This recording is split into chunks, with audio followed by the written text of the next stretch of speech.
Welcome everyone. We're happy to welcome Tom Philpott to this evening's session. Becky Weed is going to take over from here, and please feel free to drop your questions in the chat, and Becky and I will monitor that and help sort of field things, or you can also feel free to raise your hand to take it away, Becky. Thanks, Jamie. Good evening, everybody, and thank you, everybody, for coming, and especially to Tom for doing this remotely. It would have been even better if he was here, but we'll make do with what we've got.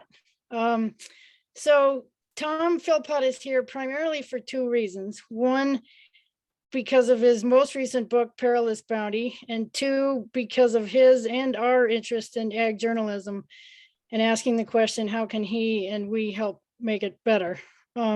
Before diving into that, I just want to give you a glimpse of the interesting arc that his life has cut, starting with cooking and writing through high school in Texas, then farming in North Carolina, and then turning back towards writing and journalism as he educated himself through farming, and then casting a wider net beyond his farm in North Carolina.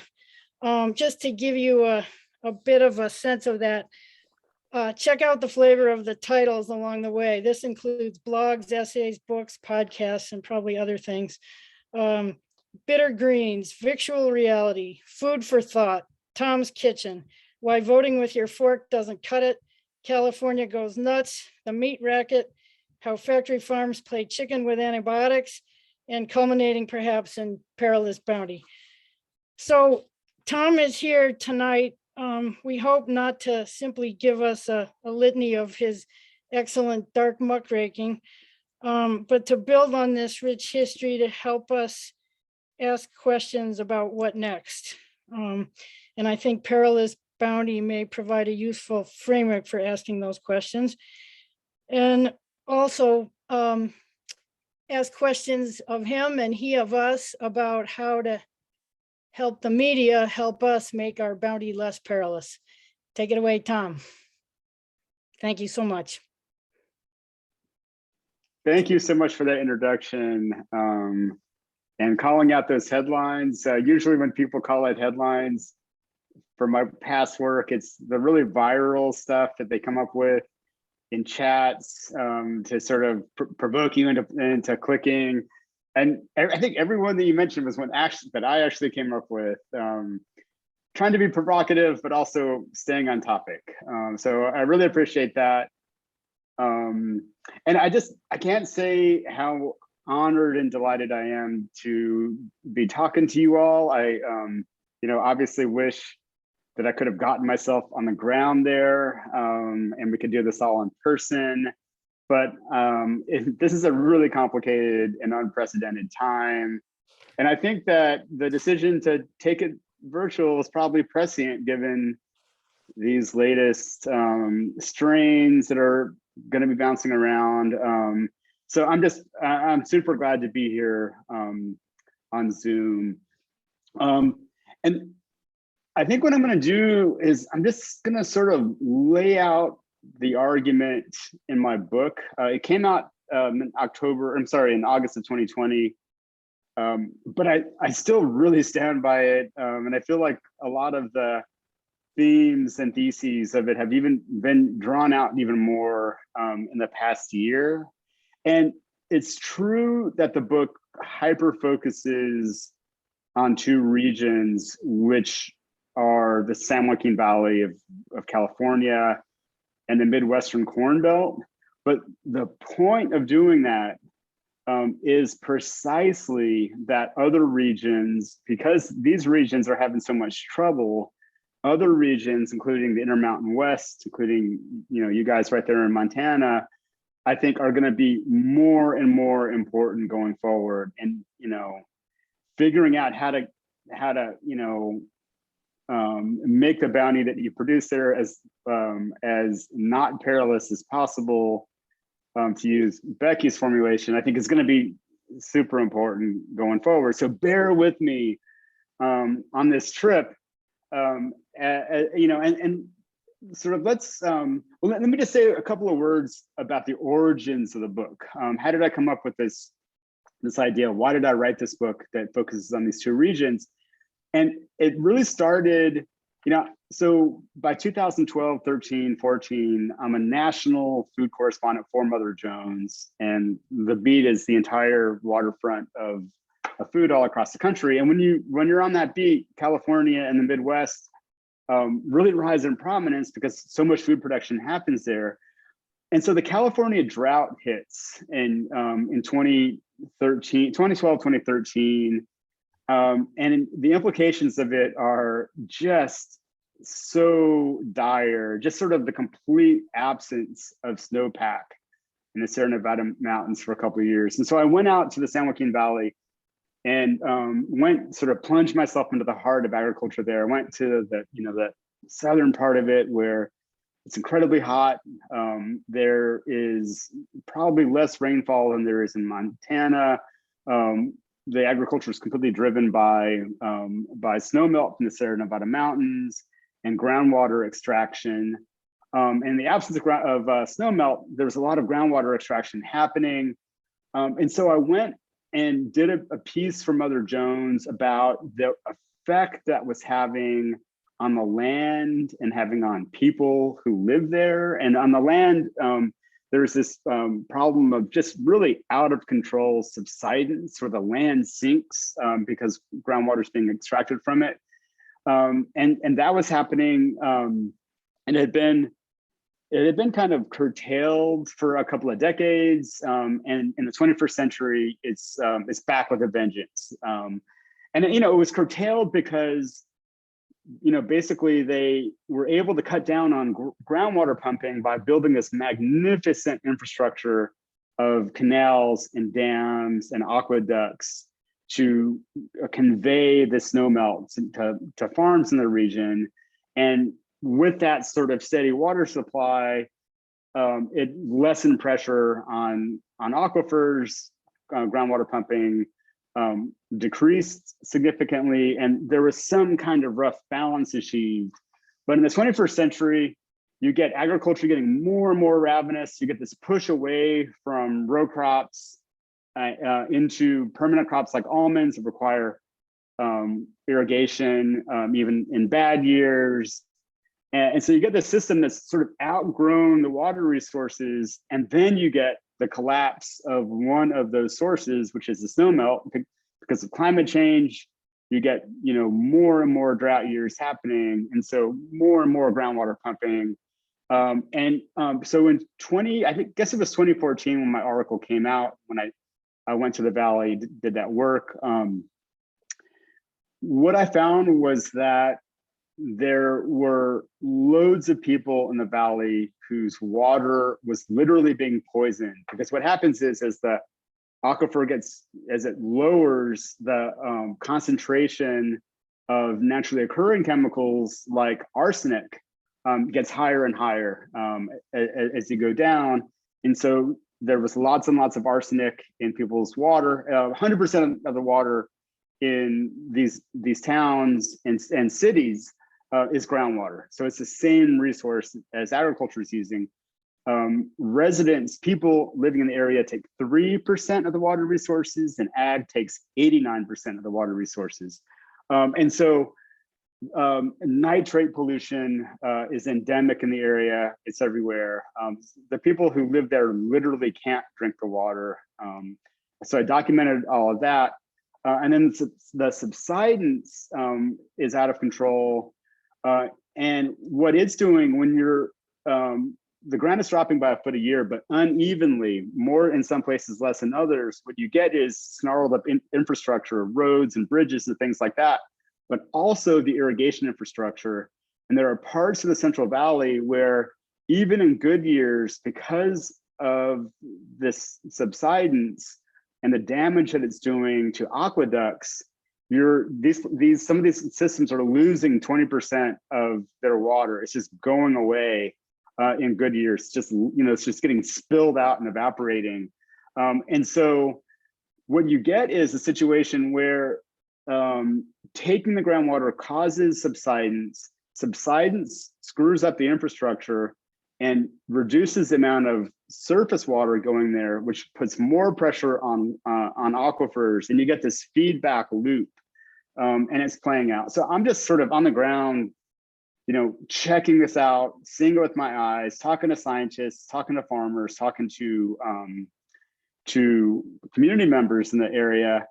And right around that time, 1 year in the middle of the 2010s, I think it was 2013 or 14. So right around the same time, there was this incredibly wet spring in the Midwest, where it just rained and rained and rained and rained, because they rely on corn and soybeans, which are harvested at the same time. You get bare ground throughout the spring.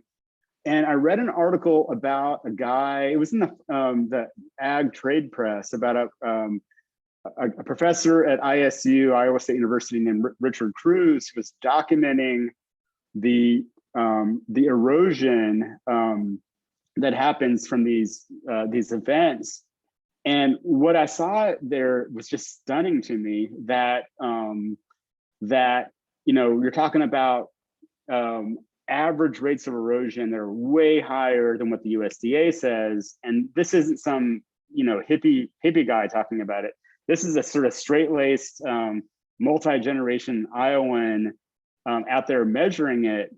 And he's sounding the alarm on soil erosion. So I quickly, changed gears and did an article on him, and interviewed him and stuff. And what I found was that according to his math, which I'll go into a little bit more later, Iowa was losing topsoil at a rate of about 16 times the rate of natural replenishment.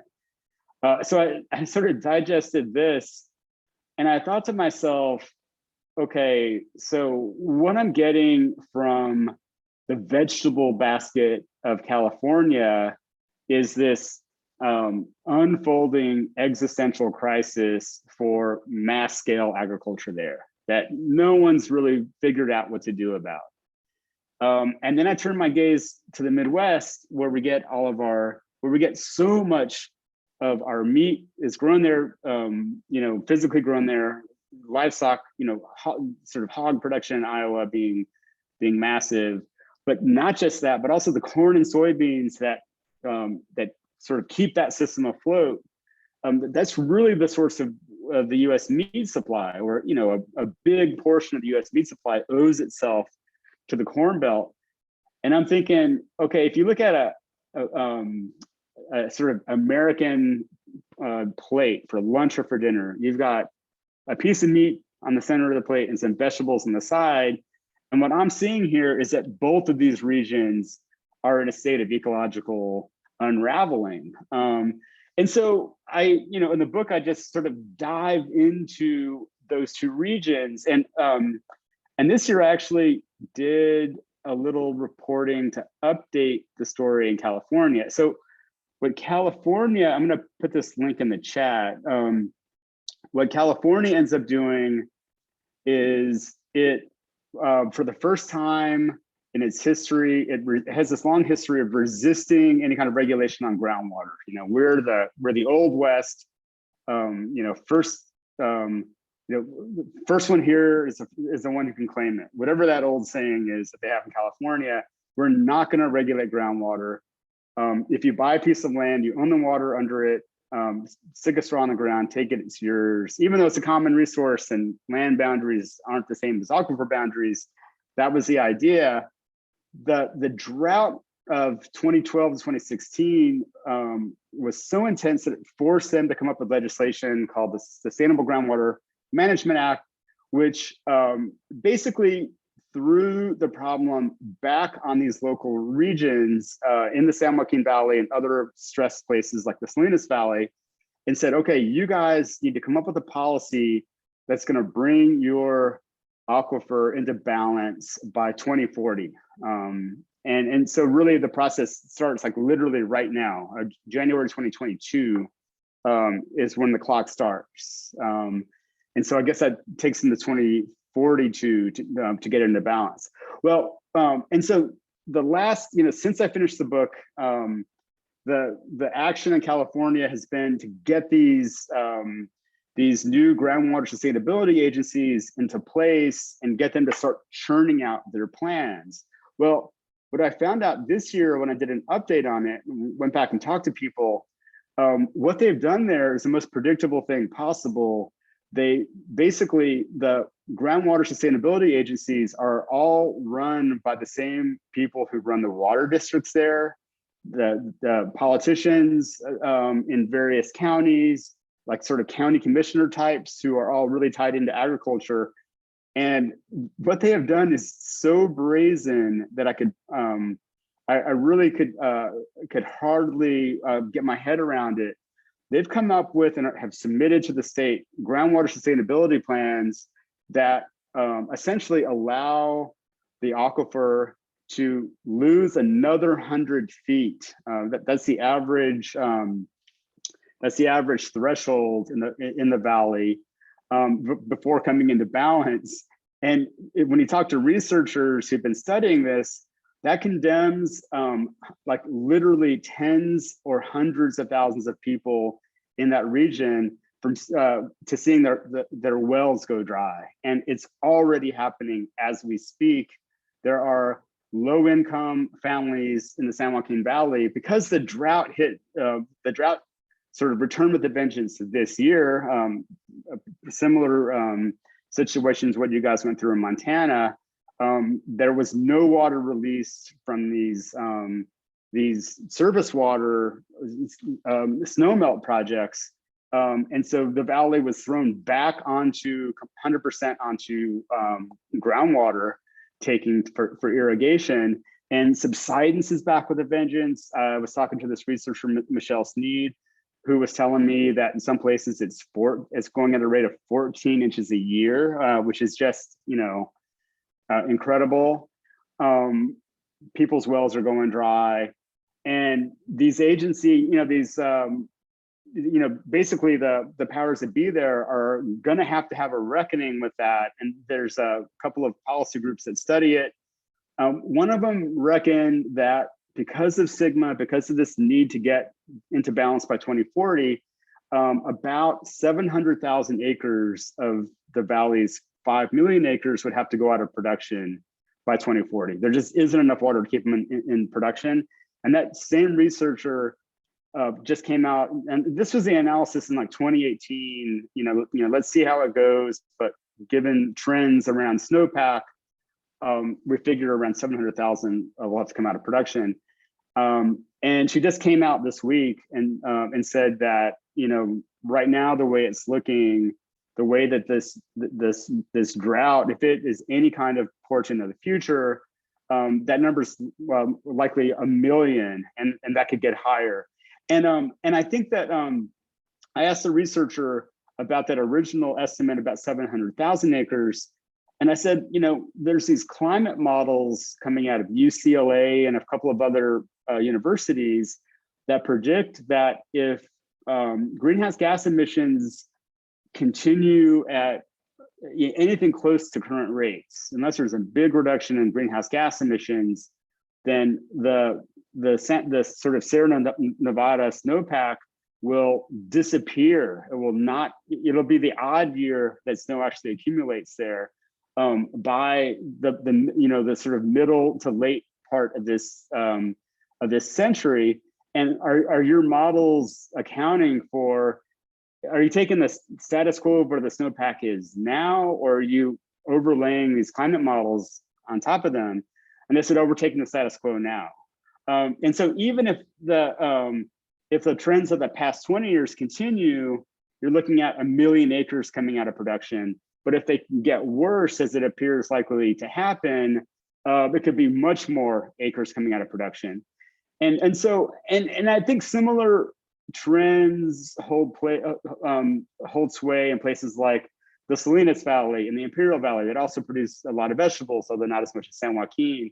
And so the sort of point that I want to drive home to you is not Armageddon is coming, let's all head for the hills.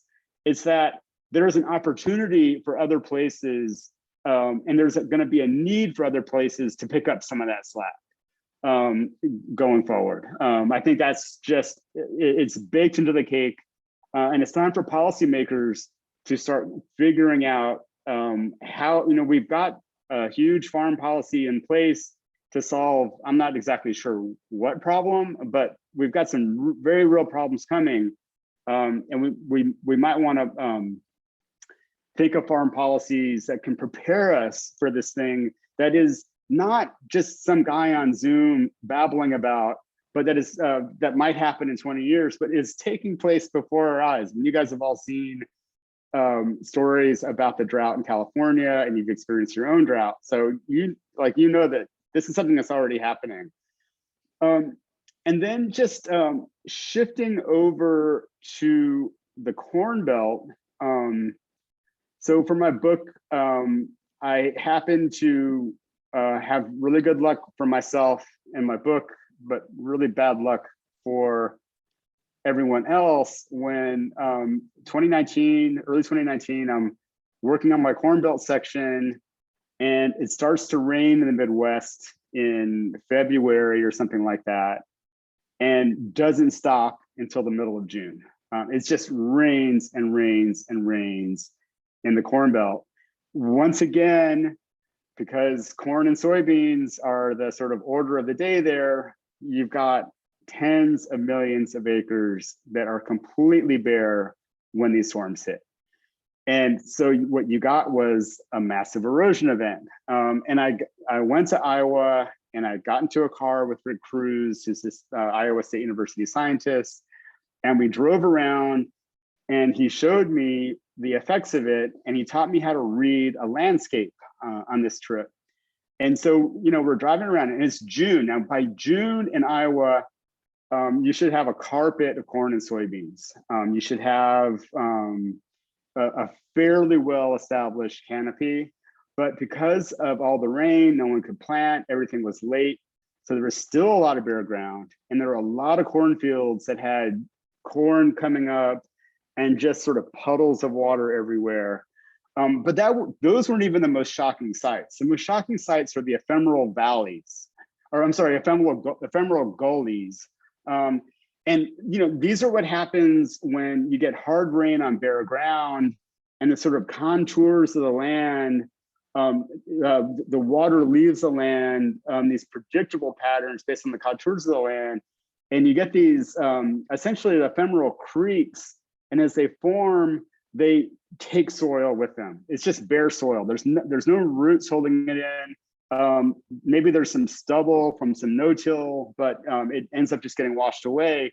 And you can see, I'm driving around with Rick, and I'm just seeing these massive gashes in the land. And what he says about ephemeral valleys, or ephemeral gullies, is this. He says that when the USDA looks at erosion rates in the Midwest, they measure sheet and rill erosion, which is sort of the regular erosion that happens when raindrops hit bare ground, and some of the soil dissolves into the water. That's sheet and rill erosion, and these little rills form, and that's what the USDA measures. And when you look at that kind of erosion, you get something like 5 tons and change per acre are leaving the land every year.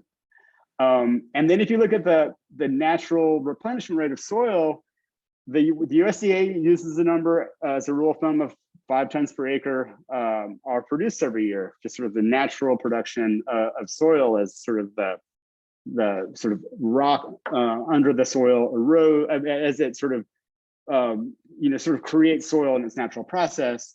And so that sounds like a pretty rough balance, but Rick shakes his head and says no. He says, first of all, we don't know how to measure. We don't have a great way of measuring or estimating gully erosion. And he's working on a way to do that. That's sort of like his big life's project. But he says that his bet, so the USDA just doesn't count it. It simply can't count it. And so it just leaves it out of the equation. And he says that his best estimate from looking at his own data and looking at his own sort of stations, looking at data from other regions that have similar phenomenon, is that on average, some years way worse than others, but on average, you get about 3 tons per acre per year carried away in gully erosion. So that brings us up to 8 and change. So now we have 8 tons leaving and 5 tons coming back. That doesn't sound great. It's not as good as 5 and 5, but it doesn't sound existential. But he says, wait a minute, the rule of thumb about 5 tons per acre natural regeneration is wrong. It's not based on anything. And that from what he can tell as a soil scientist who's been researching this, the best estimate is that the replenishment rate is actually about a 0.5 ton per year. And so now your denominator goes from 5 to 0.5, and you get 8 over 0.5, actually 8 and change over 0.5. And now you're looking at a ratio of 16 to 1, 16 leaving and 1 coming back. And that is existential. And all that is teased out in my book. And, you know, when you get a result like that, it's so different from the USDA, you know, you're a little, I mean, this guy is like, you know, he's a really reliable source. He's a PhD soil scientist at a land grant university right in the middle of Iowa. But you're still a little bit concerned, like, can this be right? This just seems like quite a lot. Well, in 2021, another update came out that I'm going to drop in the chat, and that is that some scientists at the University of Massachusetts got the idea of looking at satellite data because the Corn Belt is so vast and it's so bare in these months when there's no crops, that you can take satellite data and do a lot of analysis about what it looks like and sort of like what sort of soil is there. You're just sort of looking at this naked soil and you can analyze it. And so analyzing this data, these researchers, completely independent from Richard Cruz, they found what I consider to be an absolutely shocking result. We find that the A horizon soil has been eroded from roughly 1/3 of the Midwestern Corn Belt. And that is because we know, everyone knows that when they plowed up the prairie in the mid 19th century, that there was this incredible store of topsoil there that had been developed over millennia and millennia, interactions between people people who live there, between animals who live there, between glaciers retreating.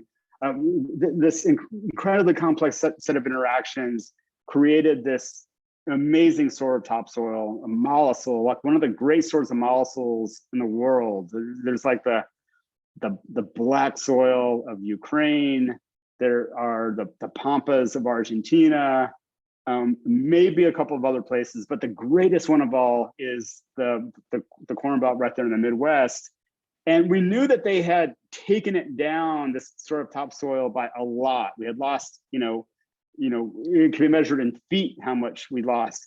But what this result is telling us is that 1/3 of it has been scraped off completely. And so that to me, suggests from a completely different methodological way of looking at it, that Richard Cruz is right, and we are losing topsoil in that region at an alarming rate.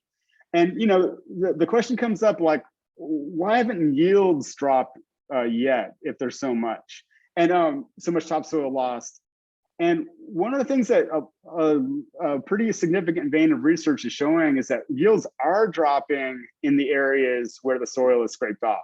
And with Richard Cruz, he showed me, like, we're looking at these fields in that sort of June sun from the side of the road, and you can see there are really dark areas. And as you get up the sort of gently sloping hillside, there are areas that are just gray and brown. And those are the areas where the topsoil has been scraped off. And there's a lot of research showing that in those areas, yields are dropping dramatically. And so this, right now they're being offset by just dumping all of this fertilizer and stuff on the parts that are decent, but they're losing money on the bad parts. There's a good vein of research showing that if you break a field down into its high yielding areas and its low yielding areas, if you just took out the low yielding areas, farmers would make a lot more money because they're literally paying more in inputs in those areas than they are selling corn and soybeans from them. But the sort of point that I'm driving at is this is a resource, this is essentially a fossil resource that we're consuming in the Midwest. And we can, keep it going with this phenomenon of just dumping more and more fertilizers on the good parts, but we're essentially ruining it. And so in my book, I asked the question, well, who benefits from this system? Because corn and soybean prices are completely dependent on these market forces that are outside of farmers' control. They are, they're producing a commodity that isn't scarce at all. They're not producing organic lentils that don't have a whole lot of ground that people are growing on. They're producing something that Argentina and Brazil are putting more and more land into production to grow with the same chemical and seed suppliers that they have in Iowa, that Ukraine is putting more and more. There's just a story in the ag press about a North Dakota farmer who, I won't find the link, but North Dakota farmer with Ukrainian roots went back to Ukraine, bought some land, and now he's in jail for trying to kill the ag minister. It's just telling, what that story, beyond its just bizarre nature, is telling me is that American farmers, just as they went to Brazil and Argentina and bought up a bunch of land and started putting these huge farms in the Cerrado, which is its own story, they're also going to Ukraine. But the greater point here is that corn and soybean acreage worldwide is growing, and our farmers are in competition with them, and there is a race to the bottom. And crop prices may go up as they're doing now, but input prices are always going to go up and take that margin away. And then when the crop prices drop again, those input prices are going to be very sticky. And so you get, essentially a race to the bottom, and it's literally a race to the bottom of the soil profile. And so in my book, I make the argument that it isn't the farmers who win. It ends up being the tightly consolidated input suppliers. I don't have to tell you guys about the consolidation in seeds and pesticides. 3 or 4 companies basically have that market sewn up. And then the buyers of the commodities are able to use their market heft to push the commodity prices down. So farmers exist in this ever tightening margin problem, and the long-term profitability is essentially zero. One thing I didn't get into my book that I've been thinking a lot about recently is that where farmers are really compensated isn't just the government program to sort of keep them afloat into the next season, but there is also this phenomenon of ever rising land prices, where it's sort of like owning a sports franchise. They end up, they're very expensive to own. If you own a basketball team, you have a lot of expenses, you have a lot of fat salaries to pay off. But the way it's been going for years now is that if you bought it for 500 million, they're probably going to sell it for 2 billion, and that's where your compensation is. Really, it's sort of this asset that is increasing in value, and that is a phenomenon in the Corn Belt for sure. But one thing that I've also recently been thinking about is, if the land is being damaged like that, if you're to be part of the system, if you're literally surrendering your topsoil, and I think that 1/3 of land having lost its topsoil number is only growing, then maybe that carousel ends up stopping. Like maybe people are going to be like, no, I don't want to pay some outrageous amount per acre for land that has lost its topsoil. So that's something to think about. But but in the end, the thing about the spring and winter storms in the Corn Belt that happen when the ground is bare, the problem with them is that they have increased dramatically. This is like from the National Climate Assessment that the federal government puts out.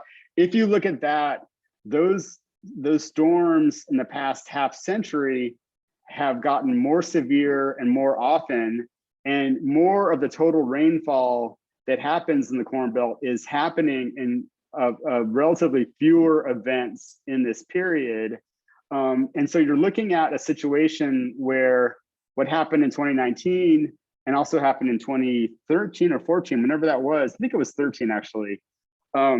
Those sorts of events are getting more and more frequent, and you're looking at a situation of acceleration, just like the Central Valley, the San Joaquin Valley in California is looking at a situation of ever declining snowmelt and snowpack. They're looking at in the Midwest a situation of ever increasing ferocity of storms, and essentially a race to the bottom of the aquifer in California and a race to the bottom of the soil profile in the Corn Belt. But now I think is where I need to turn the conversation from this gloom and doom scenario and talk about opportunities and talk about new potential avenues for farm policy in the United States. And so what I think needs to happen is not that we all freak out and buy canned food and build a bunker, although a little preparation is probably fine. But I think what we should do is do societal prepping, social prepping, and that would mean building some more redundancy in our food system, building some more resiliency in our food system. And I think that the area that you guys are in, despite its own climate challenges, I don't think there's any area that doesn't have climate challenges. It's going to be uneven and hit different places in different ways. But when I think about Montana, I think about a place that, first of all, has a big advantage over the Midwest in that it's actually growing food for people to eat. So in the Midwest Corn Belt, almost all of that stuff they're growing is going into livestock feed, which there's a secondary food product going out, but you're sacrificing a lot of corn and soybeans to get there, or a lot of sort of protein and calories produced to get there. And then, so much of it, a third of the corn crop, from a generous estimate, goes to ethanol, which is an interesting position to be in when we're supposed to be transitioning to electric cars. What becomes of ethanol in that situation? Where you guys are, you're growing food for people to eat. Even the industrial farmers in your area are growing wheat that is not an animal feed, it's actually goes to humans. A lot of the farming there, a lot of the organic farming, as I understand it, is pulses and lentils, most famously. And I think that kind of thing is going to be more and more valuable. And I think that we're in a phase of this idea that we should eat less meat and substitute it with Silicon Valley hyper-realistic substitutes. And I think the bloom is coming off a little bit of the Impossible Burger and the Beyond Burger. They're seeing a lot of competition in the market. A lot of new entrants are coming into the market, and the sales of those products aren't keeping up. And you're going to start seeing hemorrhaging in that market. And really, I think you're going to see people deciding, well, actually, a beef burger tastes better. If that's the only proposition, like this piece of isolated soy protein with some other chemicals pumped into it tastes just like a burger. Well, maybe no, it doesn't. And I think something like lentils that actually taste like themselves are going to be part of a longer term trend for people going on to trying to cut down on meat in their diets. And I think the kind of pasture-centered agriculture that you guys have for beef production there, I think is going to get more and more important, especially if we kind of come off of this thing where Australian and Brazilian, New Zealand grass-fed meat is called product of the USA, or not labeled properly, and people who want to buy grass-fed beef in the USA are buying this stuff. I think if those labeling rules are changed, I think that you're going to see the eat less meat thing becomes less, let me buy a little, soy isolate patty, and more, let me buy better beef and better grown meat. And then when I'm not eating meat, let me tuck into a delicious plate of lentils. So I think you guys you're in good position. And, I'm not speaking to the sort of Montana Farm Bureau, so I don't have to tell you guys how diversification, crop rotation, cover crops, and those kinds of things, those kinds of practices build soil. And when you build soil, you make it more resilient to things like drought. You get better water penetration when the water does come. You get less evaporation. And so, I think you guys are on the right track in that way. And so I think the real question is, what kind of farm policy? We've had a farm policy for a good while now that has made our food system hyper efficient, right? It's incredibly efficient to grow all of your fruits and vegetables in California and, sort of concentrate your meat production and feed crop production in one region, the Corn Belt. But it turns out that it destroys the ecosystems on which those things need to thrive. And so what kind of farm policy will we need to encourage local food production, regional food production in places like Montana? And what kind of efforts can local governments and officials in places outside of these two regions take? And I think that's where our conversation should go. Just sort of figuring out what that would look like. And for me, like, one thing, I have unfortunately never been to Bozeman or the cities and towns of Montana, but I do know. So I'm speaking to you guys from North Carolina, and North Carolina has got a very well developed local and regional food system that I was part of, sort of on the ground, part of in the 2010s. Not so much anymore, but we have incredible farmers markets in the Triangle, Raleigh, Durham, and Chapel Hill. Incredible farmers markets in Asheville, really robust and vibrant food scenes. I'm in Winston-Salem, and my sister-in-law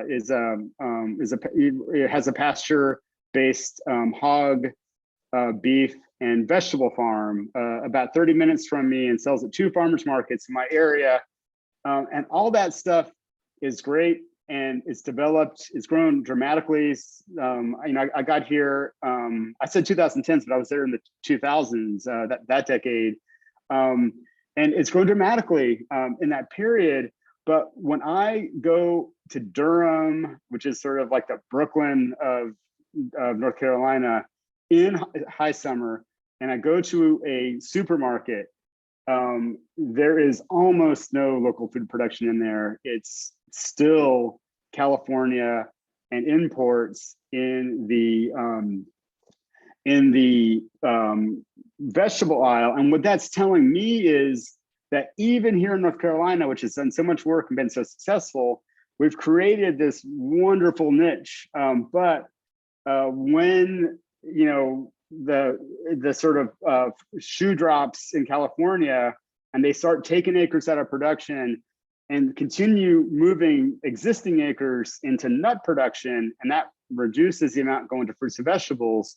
We're not ready for that here, even, because we're supplying a thriving niche market, but we're not in fruits and vegetables. So if I were a policymaker in North Carolina, I would be going around to farmers and saying, hey, what would you need to expand and increase production?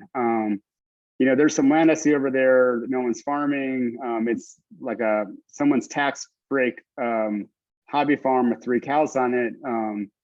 What would it take for you to make an offer on that land? Like, how can we grow this thing? That's how I would start figuring. And I think that the answer ends up being stuff like buying policies of institutions could, basically create a pull in the market. But I think there also has to be ways of just sort of working with farmers and asking, what are your bottlenecks? What's holding you up from producing more? What are the inefficiencies? And how can we as a community invest in infrastructure to alleviate some of that? And with that, why don't I, because I think we're at the point where we can have a discussion about that. We can talk about the role of carbon markets. I know you guys had a big session on that today. Hit me with some questions. Going through. Yeah, someone says 2012. Yes, it was 2012, and that's when I started my initial work. So 2012 was a big, wet, gnarly year in the Midwest, and that was also when the drought started to really hit in California. While we're waiting for people to put more into the chat, I'll ask a question. When you've made a pretty good case that neither state governments or local governments or federal policy have really been able to steer the ship well in either California or the Midwest. And we live in a state where people are extremely suspicious of government in any form. Do you have suggestions of how farmers ourselves can begin to steer this ship in a different direction? And I mean, I think you and I both agree that we need some pretty fundamental change in the Farm Bill, but the way Congress is operating, it seems like they're more likely to change direction if and only if people in agriculture rise up and force it. And I'm just wondering if you think that's possible and how what it might look like. I think that's a really great and crucial question, and it's a hard one because I mean, as everyone here knows, farming is such an all-consuming task, especially if you're not, running just corn and soybeans with a giant combine and you have your system all set up and you got a big chunk of the year where you're off.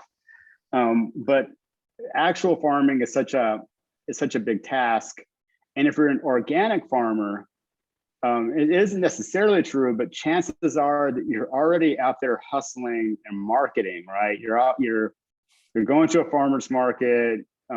You're just looking for new markets. You're not just taking your corn and soybeans to the elevator, but you're also putting a lot of energy into marketing. And now here I would come telling you, oh, you don't have to, you have to do all that. You have to keep doing that, but you also have to figure out how to steer the politics in a new direction. You got to take, you got to get more political and take political action. And that is a lot to ask. And I think that what it comes down to is forming alliances. I think that one of the most inspiring stories I've been looking into recently was I was looking at the Jesse Jackson campaigns of the 80s. I was pretty young then in high school and in college in 84 and 88. But Jesse Jackson ran for president those years, and I was just doing a little research into his into what he was up to and how, I mean, he got pretty close in 1988. He made the Democratic powers that be kind of nervous because he won Iowa, for example. He won a couple of the early primaries, and the way that he did that, the way that he got traction was he basically ran a rural populist campaign. He went to Iowa. This is at the heart of the farm crisis, and got farmers inspired behind his message. I was talking to this guy, Joe Maxwell, who I bet some of you guys know. He's an activist and a farmer from Missouri, and he's been in politics in Missouri. And Joe was telling me that Jesse Jackson came to the campus at University of Missouri in 83 or 84, height of the farm crisis. And he said that, you had all these people, people in the Corn Belt and Farm Belt in general had made all these investments based on, these exploding international markets for their goods. Prices collapsed. They were holding all this debt, and you had a massive farm crisis. And Jesse Jackson went to the campus, and he said, Joe says that it was just all these white folks, students, but also a lot of the students were from farm families.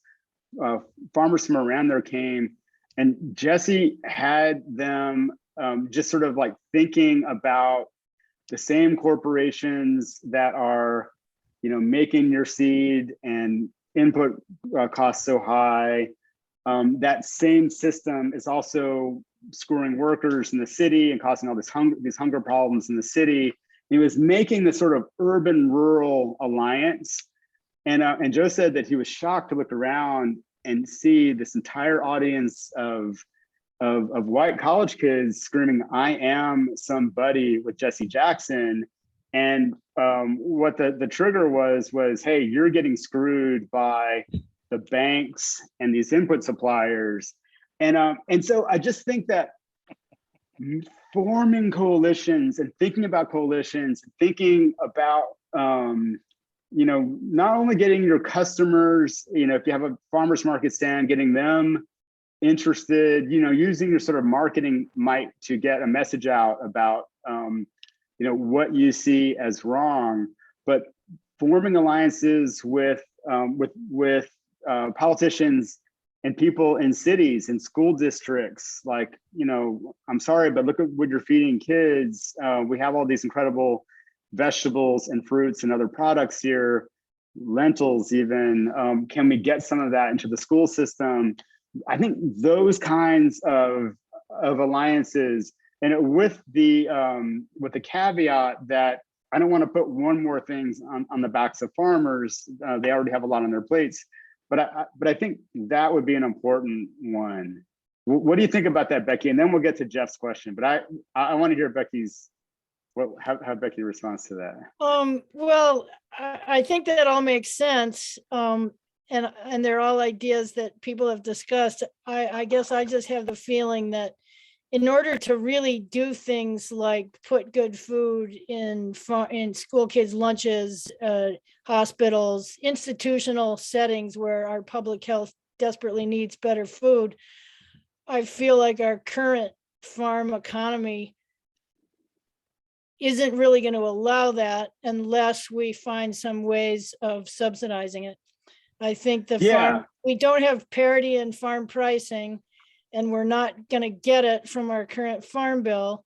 And so I guess I'm wondering if we have to really start artificially propping up to build the economy we believe in, and then force policy to follow.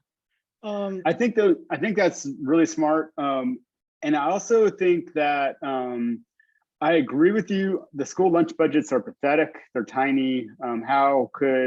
And they need to buy really cheap food, because if you have $1 a day to spend on ingredients for lunch, Tyson's got a great deal for you on some dinosaur nuggets, and some other companies got a great deal on some canned corn or whatever. But there are these things like, I lived in Austin for a while and grew up in Austin, moved back from there recently. And there's a school lunch director in Austin. And we think of Austin as like this rich tech town with Elon Musk running around. And all that's true, but it's also a very poor town. It's a very unequal town, massive inequality in the school system, huge poverty rates in the school system, because the wealthier people put their kids in private schools. And this lunch director there, Annalise Tanner is her name, she was able to basically use a federal program to get universal school meals. If 40% of your students are on some kind of federal assistance, their families are, then you can get the entire school to be given universal free lunch. And when she did that, she was able to get the participation in school lunch up and just get more resources into the system. And by getting more resources, like sort of federal dollars subsidizing as part of this program, Then she was able to go to local farmers and say, you know, give me a, you know, if I buy this much hamburger meat, can you give me a deal? And then she would have a local hamburger on Friday, and creative stuff like that, working with federal programs like that are where you can squeeze out some little efficiencies. But that takes a really energetic school director. And if you don't have that, then, you know, the easy path is those Tyson dinosaur nuggets. Okay, Jeff, let's go to you. Oh, and you are on mute. Oh, there you go.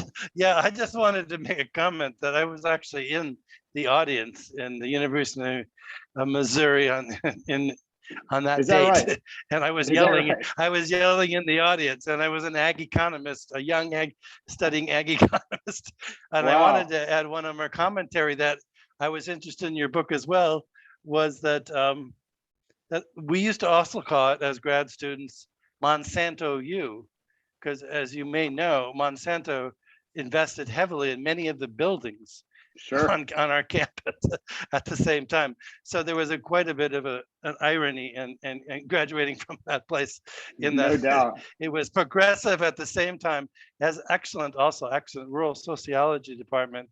Oh yeah. Mary, that does really, Hendrickson. really good work. Mary Hendrickson, who I got to meet, and her mentor actually. So that school has some Heffernan. really interesting outcomes. Heffernan, Yeah. yeah, Bill Heffernan. And I studied with Harold Breimeyer, who's famous, famous professor of ag economics, which I was very lucky Super to cool. do. Anyway, I'm not saying that, but the question I have is, I read the book, and it seemed like what we need to do is grow more vegetables in Iowa, for one thing. But then again, we still have that price problem for a while, it seems, because it seems like the Yeah. price will eventually go up in California till these places will be competitive. But I would argue that the structure of all of the subsidy systems, or particularly crop insurance, something I work on, is structured in. So it's very difficult for a farmer who even wants to change. They have to give up so much to change. And I don't think my gut feeling is they don't like it, but they honestly do not see a way out. And you can say, well, grow vegetables, and then they look like you're a nut, you know, and Yeah. like how could I make a living growing vegetables? But it is that structure, the structure that's built in to actually basically prevents them from even attempting that change.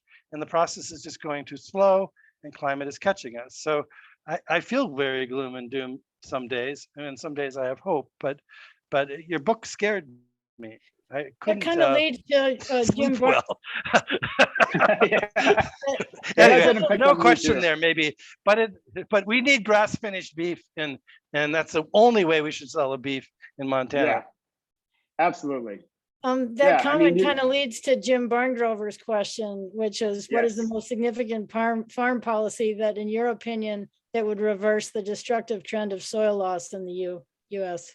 Wow, that is a great question, and it is something that I've been thinking about. And I mean, the thing about the soil loss in the Corn Belt is that that, you know, it seems like this really abstract thing to most people who live outside the area. And I think people's eyes glaze over when they see the word soil erosion, even though they should sleep less at night when they see that word, is what I think. But there is a manifestation of it in Iowa that is very visceral, that is literally going into people's bodies every day.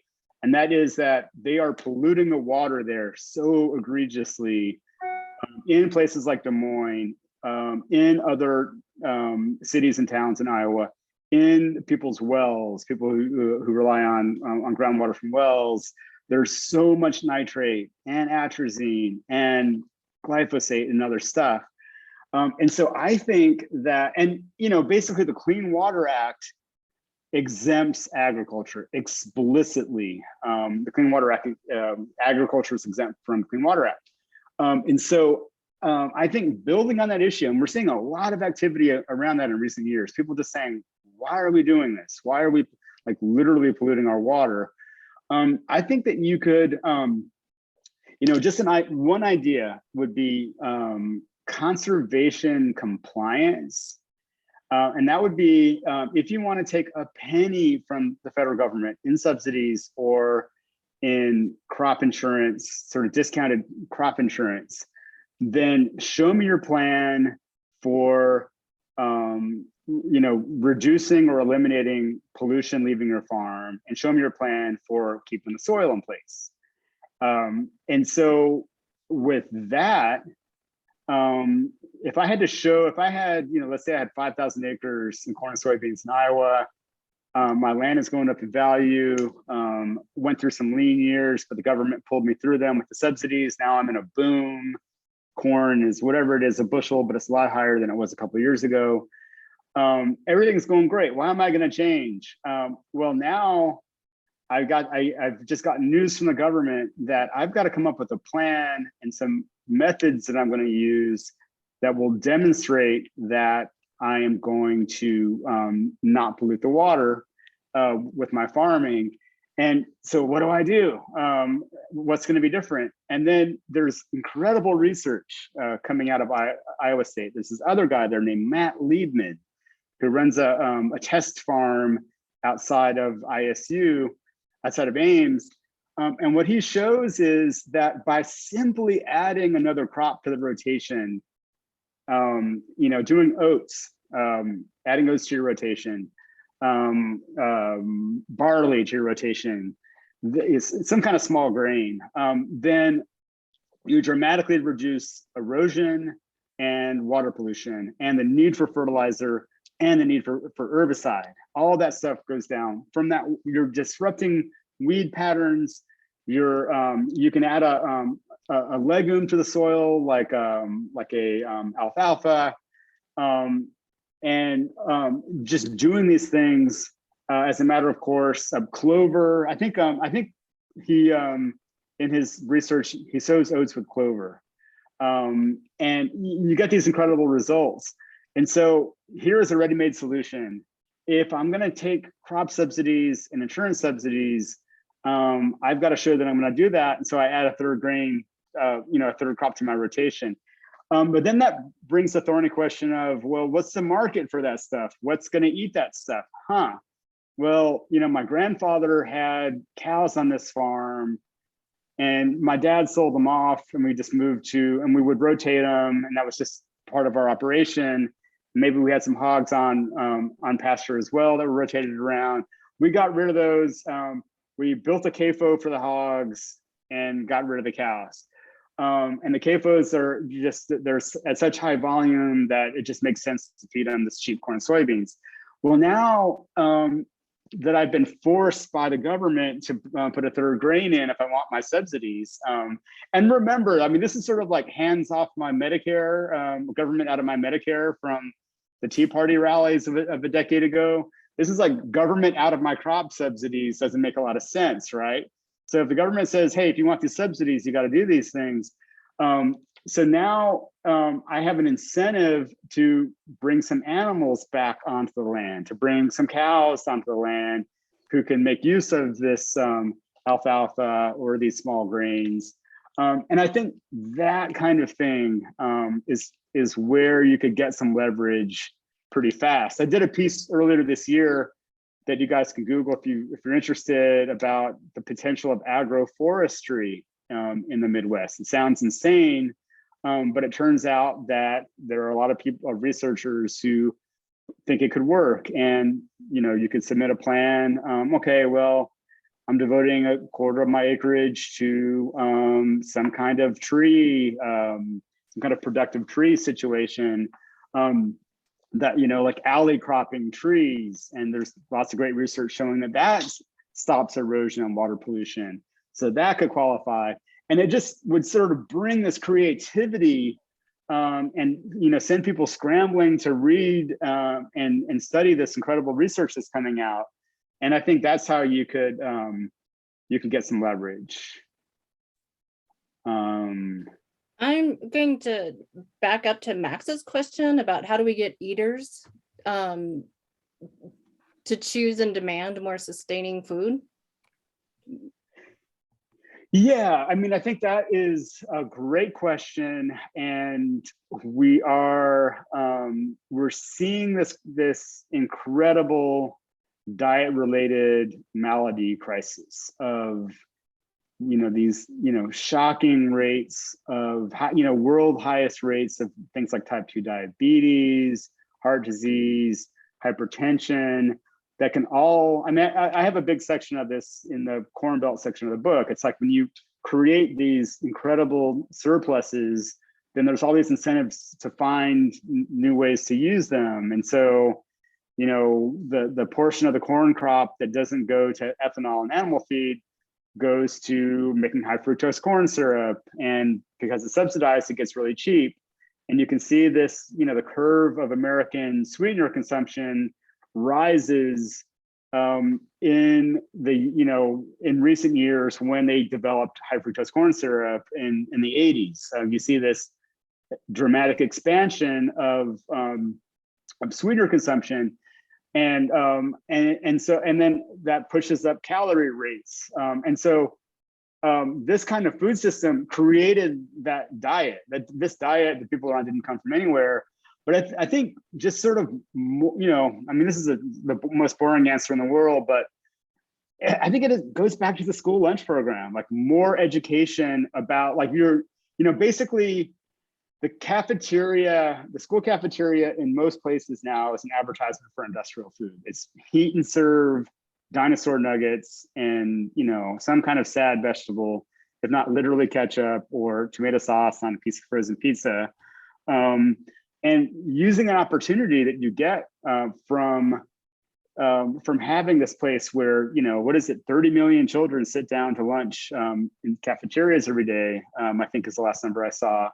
I think using that as an education tool, and that's where we get back to the whole question about school lunches, that I see someone else has a big comment somewhere in this chat about that, and I think the politics around that are improving, but and I think something else that the COVID-19 crisis showed was that people who have these diet-related diseases also fared a lot worse when they came down with COVID than people who don't have them, and so it is this spiraling out of control crisis that I think is completely related to and is the flip side of all these other terrible policies. You've just given me a good opportunity to plug the training that our Farm to School program has in the state. They just were awarded a grant, and then NCAT is also providing training to producers to sell to schools. I was able to attend the Farm to School conference this summer and just found it really interesting, all of the little logistics that you don't often think of. It's not just as simple as, having money for schools to purchase food is certainly one thing, but then also the supply chain too. I want to jump real quick to the comment from Benjamin Clark there in the he makes a really smart comment in the chat. It's up a little tiny bit. I don't want to read the whole thing, but just the logistics. We have this massive infrastructure for hauling food across the country, whether as freight in trains or it's freight in trucks, and it's really, really hard to compete with that. And I discovered that when I was farming in North Carolina, and it's very, very true. And how do 1,000 small vegetable growers consolidate their produce to compete with the semi truck from California?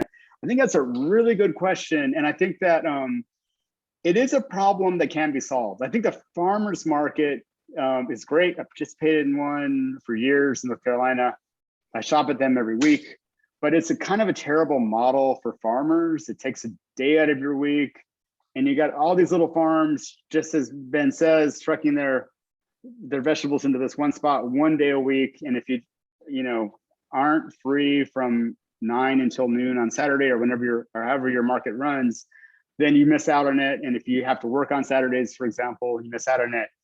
And I think that there was a lot of energy and attention in the Obama administration, USDA, about food hubs. And I think that it was actually a pretty smart idea. I think that what happened in the Obama administration was, it was like, hey, let's form food hubs. Let's encourage everyone to form food hubs, but they had to be private businesses, and food retail is really low margin, and there's a lot of startup costs. And there were a lot of food hubs that started around the country that did some good things.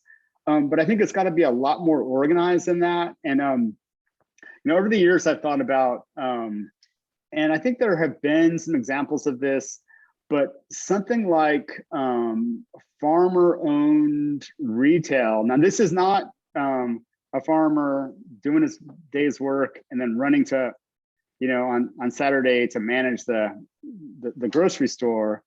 It would be farmers hiring a manager for the grocery store, but farmer-owned retail, where instead of it being this one day a week, you have some kind of organized system for getting food to a grocery store.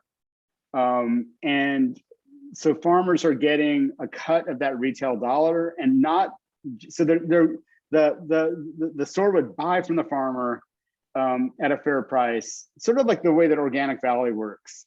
But then also when the food is sold and profits are made, that is also split up among the farmers. And not only when they buy, when the consumer buys kale, but when he buys his, I don't know, deodorant or toothpaste, those profits also go to the farmer. So it's sort of a competition for Whole Foods, but farmer run and community based. I think things like that. But I think all those things will take investment in startup money. And I think that's where the USDA could come in. But we could think of, I think we could think of creative and pretty efficient ways of, sort of gathering and distributing food grown by far-flung farmers in a way that's way better than now. And something else I think is really important, just in this question, is that I don't think the vision is necessarily thousands of tiny farmers. I don't think my tiny farm in North Carolina was the answer or the perfect model. I think the answer lies in diversity of scales. And so having mid-sized farms, as we all know, mid-sized farms are the ones that are most under pressure. They're too big for specialty retail like farmers markets. They're so much smaller than industrial operations. They get crushed on prices. But figuring out a way to support mid-scale farms and getting them into this mix of what we're talking about would add efficiency. I want diversity. I think diversity of scale is as important as diversity of crop rotation. And so let's not think of it as just 1,000 tiny vegetable growers, but some tiny ones, some small ones, some mid-sized ones, all mixed in with infrastructure designed to efficiently gather and sell their produce.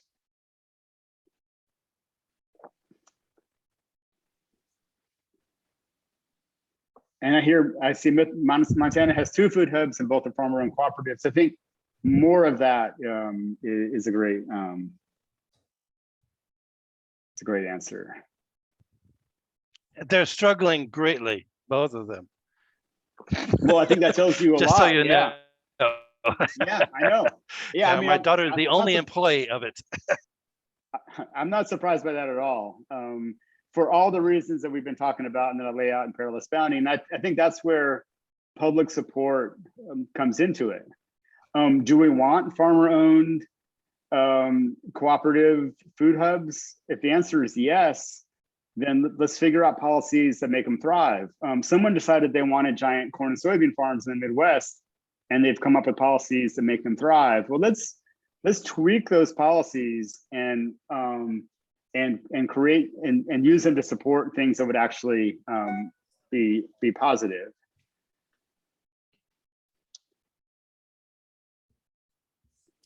Yeah, I think right now we have a weird situation where we have the right hand and left hand of USDA working at cross purposes. So we have crop insurance subsidy programs, which create the center of gravity by such massive funding. And then off to the side, we have the NRCS trying to clean up the mess created by the other side of USDA. And, this morning in our discussion of carbon credits, Jeff was talking about the proposals in the Build Back Better program to paste in some cover crop money to the tune of $5 billion. Only it's inadvertently going to be undermining the existing efforts to inspire cover cropping by NRCS. So just putting more money into USDA is not our answer. We have to have a coherent philosophy behind it. And that's where I'm sort of reaching for ways to inspire Congress to, we either have to lead Congress by starting stuff at a grassroots level, or we have to inspire Congress to clean up their own act. And that hasn't been working well in the last few decades. Yes, totally agreed. And I think Vilsack embodies that sort of contradiction at the heart of the USDA, where he wants you to know your farmer and know your food and all that, and he put a little bit of muscle behind that, but the great bulk of efforts were just industrial agriculture as usual. But I have a question for you all. Have you been looking at the activities of Cory Booker on ag policy?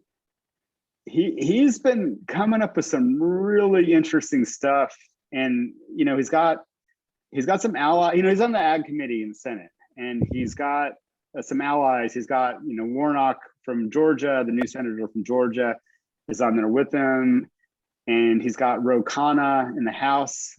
He's out in Silicon Valley, but he's been partnering with Booker on some of these bills.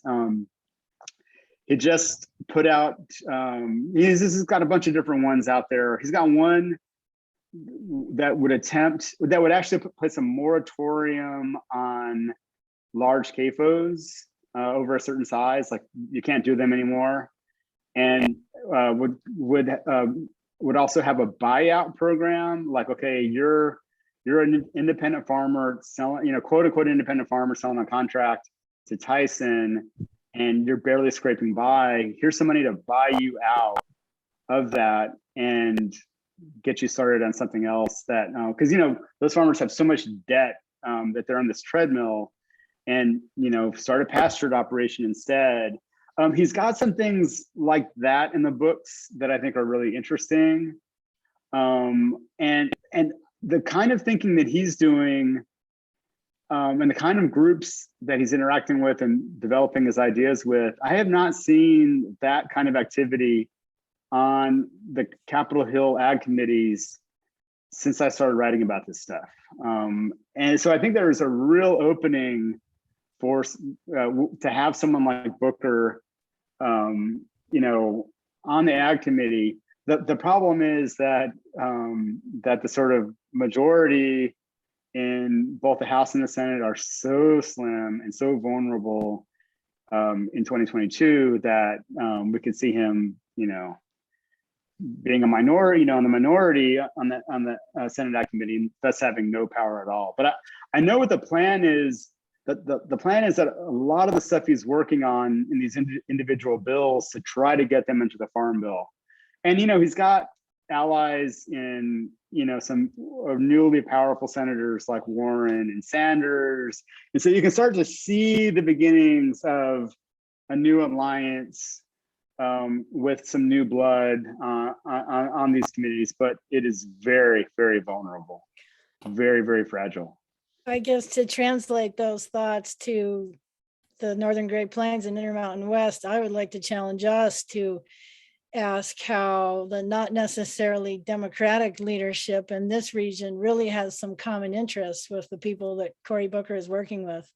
The CAFO industry has not served the Montana rancher well, and I think it is intriguing what Booker's been doing, but I think there's a whole area of bipartisan opportunity that could explore why largely Republican Western farmers are so cynical about government. I think a lot of it has to do with the fact that they know the farm programs better than anybody. And they are dependent on them because they're in economic trouble, but they also see the inanity of the bureaucracy sometimes. So if you can maybe suggest some ways that this odd group out in the middle of the country might want to open up some concrete conversations with Cory Booker, we're all ears. And I know that Tester has gotten to know Booker, but I feel like this conversation hasn't been pushed to its full capacity. Yeah, I think I would like to be a fly on the wall for their conversations for sure. Tester's an interesting case. Yeah. What seems ironic to me, this is Jeff Shazinski, is that we have an organic farmer, senator, only active farmer in the Senate, and he's not on the Senate Ag Committee. Yeah. Senate Ag Approps. And we have ex-mayor of Newark on the Senate Ag Committee. Yeah. Maybe that's good, but why do they just switch places? Yeah. And then maybe we get something done. Yeah, it is interesting. I think it goes back to the question about diets and how do we work on that issue. And in my recent historical deep dives I've been doing, the ag committees were in the 60s and 70s. A lot of progressives in cities got onto the ag committees in the Northeast. Booker's in that tradition, and their interest was pushing a robust nutrition title and stuff like school lunch title. And I think the end of that game was coming up with this farm bill that there's this sort of delicate balance between big ag interests and urban people who had a stake in nutrition programs, and that kept all these farm bills coming out because you didn't want to vote against the farm bill because then you're going to be voting against food stamps. But we've been seeing the last couple of farm bills that unraveling anyway with these Tea Party types who want to stick a knife in both of those things, some of them. And so I think there are new coalitions forming, and that old, basically once that deal was struck, that sort of framework of nutrition plus farm programs, it fell out of fashion for these urban politicians to be on those committees, and it went completely rural, or rural states. Senators and congresspeople got on them, but I think because that coalition has floundered, and a lot of these right-wing politicians have turned against hunger programs, you are going to see politicians from places like New Jersey get back into the game. And Booker just, for whatever reason, just got the bug about farm policy. And he's worked a lot with Joe Maxwell and the Organization for Competitive Markets, which Joe has left, I should say. But a lot of his coalitions are with people. A lot of the people who have his ear are rural red state, not conservatives themselves, but populists from red states like Joe Maxwell. So he does have those conversations, and I don't think it would take much to get one going with you guys. His policy guy, who I sometimes talk to, is interested in hearing lots of different perspectives. I'm going to give Mary Stein a chance to jump in here. She's with Montana State University in the Sustainable Food Systems program. Wonderful. Yeah, I so appreciate you bringing up the conversation that Senator Booker's leading right now. And I think one of the arguments that kind of throws the old, the farm policy versus, SNAP dollars is that the amount that we're spending on healthcare, that now 1 in 3 federal dollars is being spent on nutrition-related chronic disease. And I think that's where we're going to see these interests come together around this absurd federal spending that exists with our broken food system. So I do think the coalition that Senator Booker has thrown together, or carefully put together, I shouldn't say thrown together, is smart. And I think that if we can start talking about regenerative farming and organic farming and healthy food systems along the lines of the prevention of nutrition-related chronic disease, we'll all be more in line with one another. Definitely. And I think that problem is becoming less and less easy to ignore and just accept. And yeah, and the extent to which policy props it up. And like you said, it's like, and I think Becky made a comment too about one part of the government encouraging these horrible things to happen, and then another part of the government being tasked with cleaning it up, whether it's NRCS and USDA farm programs, or Health and Human Services or whatever, having to deal with this catastrophe of processed food that we're propping up. And I think there's a reckoning to be had over that, and potential for change, and also some serious bipartisan activity. Agreed. Yeah, well, this really brings us full circle to how we got to this virtual conference position, and the reason that was a controversial decision in and of itself is because of these really complicated attitudes of public health and immunity and food as medicine and all the things that organic farmers are concerned about. And we could probably sit here and go on and on, but maybe we better not. And hopefully we can find other ways to carry this conversation on, and maybe get you out to Montana when there's a little bit better conditions, Tom. But I would love that. And I'm going to put my email address in the chat, and also my Twitter handle. And both of those are good places. I think my direct messages are open, but if they're not, just at me and I will follow you and you can direct message me. But what a great conversation. We got some really smart people here in this virtual room.